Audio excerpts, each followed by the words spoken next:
Hi friends, E.C. Maltby here, Senior Pastor of the True Holiness Saints Center in the beautiful city of Conway, Arkansas.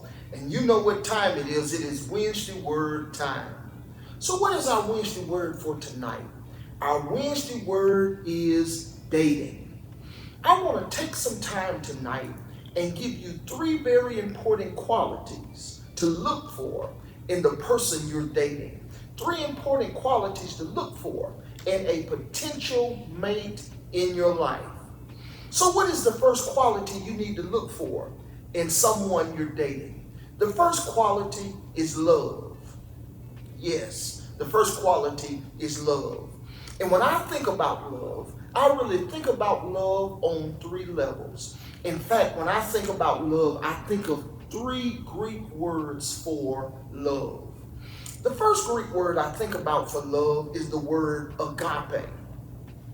What is agape love, Pastor Maltby? It is the God type of love. When we speak about agape love, we're talking about unconditional love. We're talking about forgiving love. In other words, agape love says, I know that you're not a perfect person, but I love you anyway. I know you make mistakes from time to time, but I forgive and love you anyway. In fact, here's a good opportunity to share a social media quote for you. And I encourage you to write the social media quote in the comment section. Put it out on your social media statuses. But here's our social media quote. I love you, flaws and all. Yes, you want to fall in love with a person who loves you, flaws and all. You want to fall in love with a person that you feel comfortable being yourself around. You want to fall in love with a person that you don't have to hide your true identity or pretend like you're somebody else. You want to fall in love with a person that you can be vulnerable around and they not take advantage of your vulnerability. You want somebody who will love you, flaws and alls. I see the imperfections in your life, but I love you anyway. That's agape love, unconditional love, forgiving love. But if you really want a great relationship, not only do you need agape love, but you need phileo love. Phileo. That's where we get the word Philadelphia.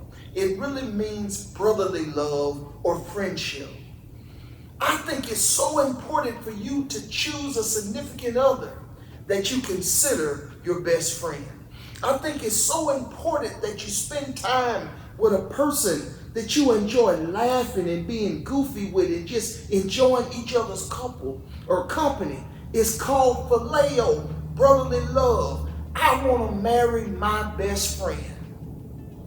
So when you think about the person that you want to date, you want somebody with agape love, unconditional love, loving you flaws and all. You want to think about phileo love. You want to marry your best friend. But don't forget about eros love. What is eros love, Pastor Maltby?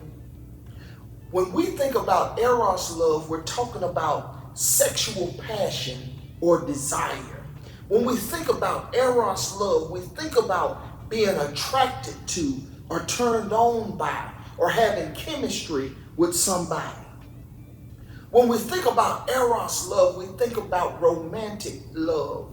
And the truth of the matter is this, you need an agape love. Somebody that is forgiving, somebody that loves you flaws and all. And yes, you need a phileo love. You want to marry your best friend. But thirdly, you want eros. You want somebody that you have chemistry with, somebody that you are romantically drawn to. If you want to have a great relationship, a relationship that thrives and not just survives, the first important quality is love. Our Wednesday word tonight is dating. You want to date somebody that you can truly say you love before you take it to the next level. But then secondly, the second most important quality you need to find in a potential spouse or significant other, you need to find somebody that has respect. In fact, maybe you ought to type that in the comment section. I'm not going to date anybody that intentionally disrespects me. When I talk about dating somebody that respects you, I'm talking about not only do they respect you, they respect your family, and they respect your opinions. First of all, they respect you. Never date a person that when they get mad at you, they disrespect you. Never date a person when they get upset with you that they talk to you any kind of way or treat you any kind of way. The Bible says in Ephesians chapter 4 and verse 26, Paul says, in your anger, do not sin. Let me just add to that. In your significant other's anger, they should never willfully and intentionally disrespect you to hurt you on purpose. When you respect a person, that means even when I get mad at you, there's a level of respect I will always show you. So when you're thinking about who you're going to spend your life with, think about when they get mad at you. Do they continue to love and respect you? But not only should they respect you, they should respect your family. If your extended family is important to you, then they should be important to your significant other. In fact, it's dangerous to date somebody who has issues with your immediate family. You don't want to date someone when your family is important to you and spending time with your family is important and they don't want to spend time with them. You're asking for trouble. Watch out for folks who intentionally drive a wedge between you and your family. Watch out for folks that intentionally drive a wedge between you and the people in your life that are your most valued support system. You've got to find somebody that respects you not only when things are going well, but when they're angry with you. You've got to find somebody that respects your family and they are important to them just like they are important to you. But then thirdly, you need somebody that respects your opinions. What you say and think should matter to them. They should respect your interests. They should respect your wants, your needs, your desires, and they should respect your feelings. They might not agree with you on every subject, but they should never disrespect your opinions and your thoughts. You never want to be with a person that belittles the way you feel or the way you think.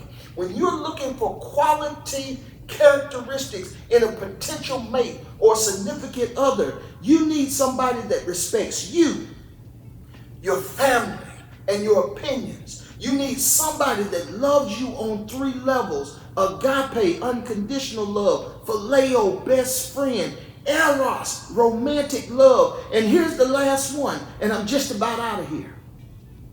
For the singles out there that are looking for the right person, for the singles out there that are wondering, is the person I'm dating the person I should be dating? Look at their love. Look at their respect. And here's the last one. This is critical. They must have perseverance. I need to know, if things get tough, is your first instinct to turn and walk out the door? I need to know, when we go through a rocky patch, that I'm not going to be going through it by myself. I need to know, no matter what comes or what goes, you're going to stay in this with me. I need to know, if you're going to, every time you don't like what I do, throw up the divorce word, or are you committed to say, we're going to make this thing work? You need somebody that understands perseverance. The truth of the matter is this: dating is hard work. Marriage is hard work. Watering your relationship so it will thrive and not just survive is hard work. You need to have somebody that perseveres.